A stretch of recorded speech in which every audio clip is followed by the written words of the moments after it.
we have to consider each pair separately. Okay, so for the pair AB, how many voters disagree with AB? These ones agree, this one disagree, and this one agree. We have 3 disagreements. Okay, 3 voters disagree with A over B, right? Okay. How many voters disagree with A over C? We have actually these 5. Okay, so that's 5. And how many disagree with B over C? We have these 2. Okay. So the total number of disagreements, okay, is the sum of these. That's 10 disagreements. So the Kemeny score of ABC for this profile is 10. Okay? There are 10 disagreements. Okay? Right? Yeah. Now, we have to compute the Kemeny consensus. We have to find the ranking that minimizes the number of disagreements over all possible rankings. How many rankings are there? 6. And if there are, because we have 3 candidates, if we have m candidates, we have factorial m rankings. So, unless you find a clever way to do that, it seems that the only systematic way to do that is to do that for every possible ranking, but this takes exponential time. Okay? So this is a hint that the rule will be difficult to compute in polynomial time, and in fact it is really hard. And it's even worse than that. So yeah, before I give the details, on this example, we can check actually that this ranking minimizes the Kemeny distance, because you can check that all other rankings have higher distances, and the winner will be the top candidate in this ranking, which is taken.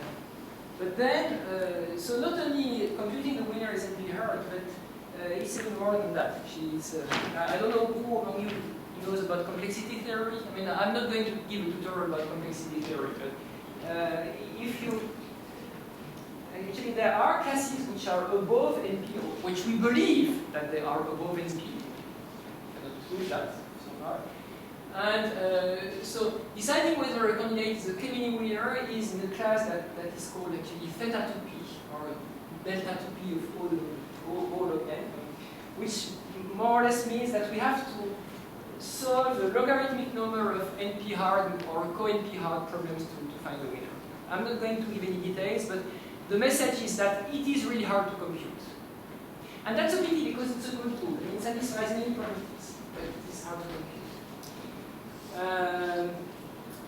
And I'm going to skip that.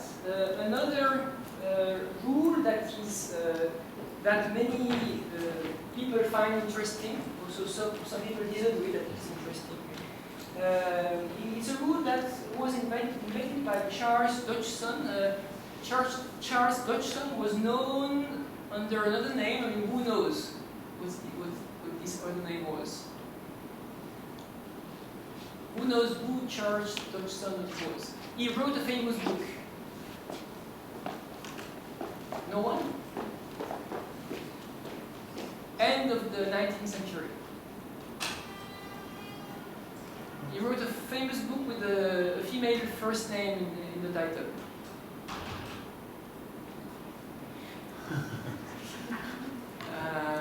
A famous book at the end of the 19th century with the title in three words, and the first of the words is a female first name, starting with an A. Alice Wonderland. Yes, and the writer is. Well, it's Dodgson, but his name is Lewis Carroll. That's the same man. So the Dodgson rule. So it works. It works the following. Actually, we take the profile. First, we check whether there is a Condorcet winner. If there is a Condorcet winner, it's the end. I mean, we output the Condorcet winner. And if there is no Condorcet winner, then for every candidate, we compute the minimum number of elementary changes on the profile, such that it will become a Condorcet winner. And an elementary change is the next change of adjacent candidates in the voters ranking. Okay, so for instance, if A is above B, if we swap A and B, this is an elementary change. Okay, and so I let you check that here D is the Dodgson winner. you see that indeed the Dutchland winner, but it's also the Condorcet loser, so that it means that maybe the Dutchland rule is not so well behaved.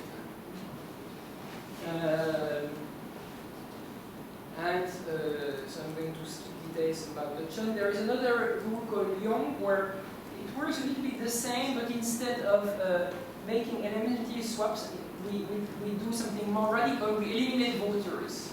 No, wait, sorry, we eliminate votes, if that's the term. And we look for the minimum, for each candidate, we look for the minimum number of votes to delete from the profile such that this candidate becomes a Condorcet winner.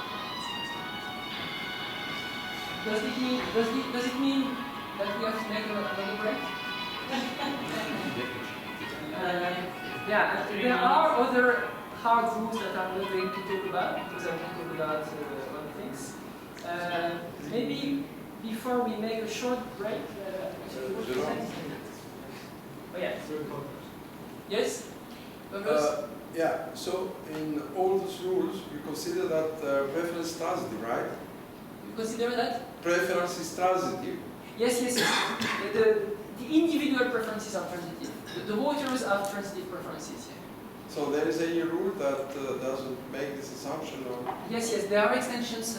There, for instance, the Copeland rule that I talked about, where you start with transitive votes and you compute the maturity graph and you output the candidate that beats the highest number of candidates. There was a version of Copeland for that allows non-transitive preferences that was invented by a Catalan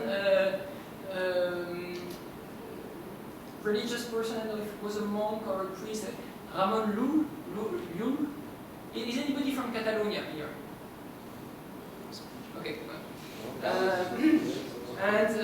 Which does exactly that. Yeah, it is possible. For many rules, it is possible to generalize. Not for all, but for some, it is possible to extend them to non-transitive votes.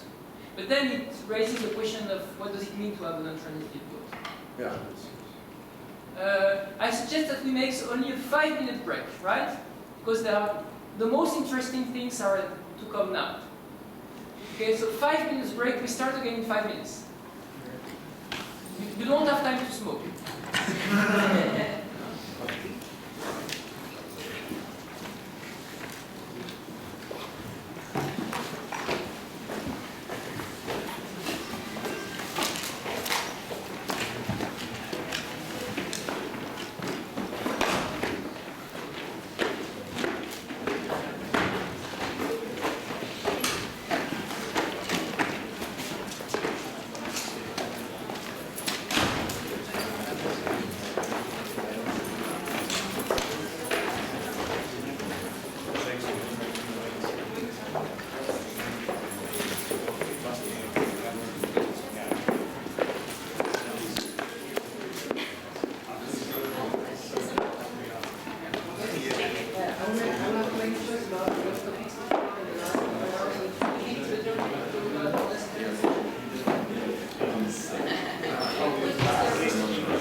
there are instances for which it would be difficult to have a relation. Yeah, But actually, I have a question. So, is there any, apart from the formula,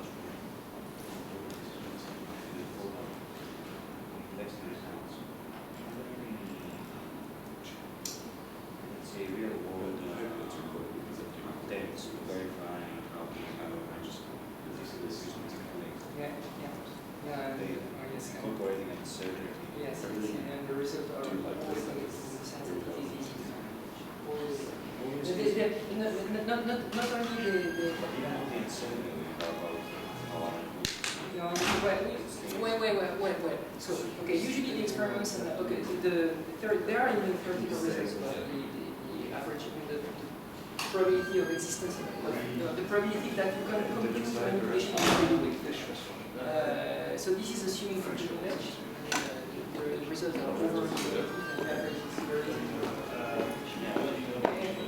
if you have a lot of complete knowledge, the impact will not be on computation, it will be on the fact that you the notion of manipulation, of course, will become in terms of experimentation, for instance. And it is the fact that two issues. First issue, if you really want to talk about the complexity of computing manipulation in very complete knowledge, then you have to specify how this is represented. Is it represented by a list of profiles together with the probability? In that case, of course, the name when it was there. Or is it represented in some more sophisticated way, like by using the probability system? So if you use a language for an uncertainty model that leaves the representation, of course, it will be difficult. But in practice, what you can see is that workers hesitate to manipulation because they don't want to take the risk of making a bad move. There are probability, of course, probability. So with the min-max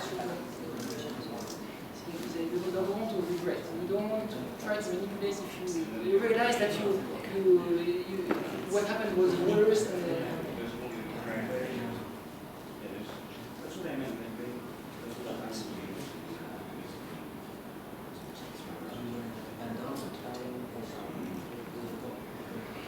some ideas how easy it would be to practice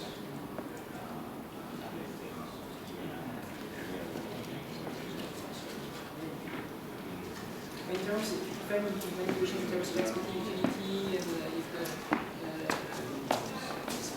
let's assume that maybe a reasonable uncertainty model is technical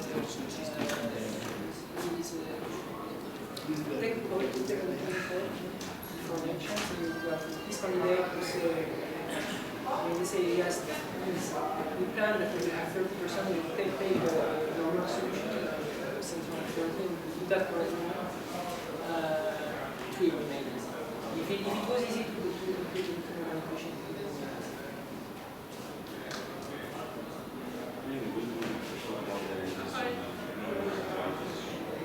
I'm not going to because there is only one way to narrow it.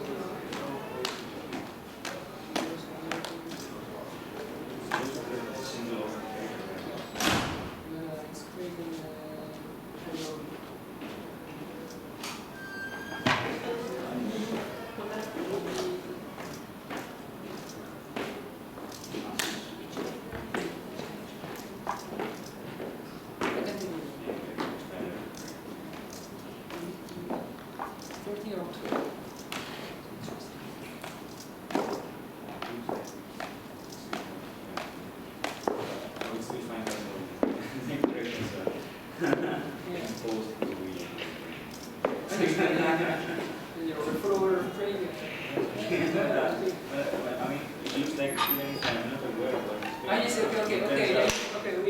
without knowing it. Yeah. I think yes. Yes, many researchers are familiar to narrow-minded in the sense that we focus on one any test of that. So there have been many papers now who focus on the complexity of variance of control of it was intuitive at the beginning, but then that has no practical impact. I mean, the only impact is that it makes it very effective. But this is a lot of energy spent on things that will not remain.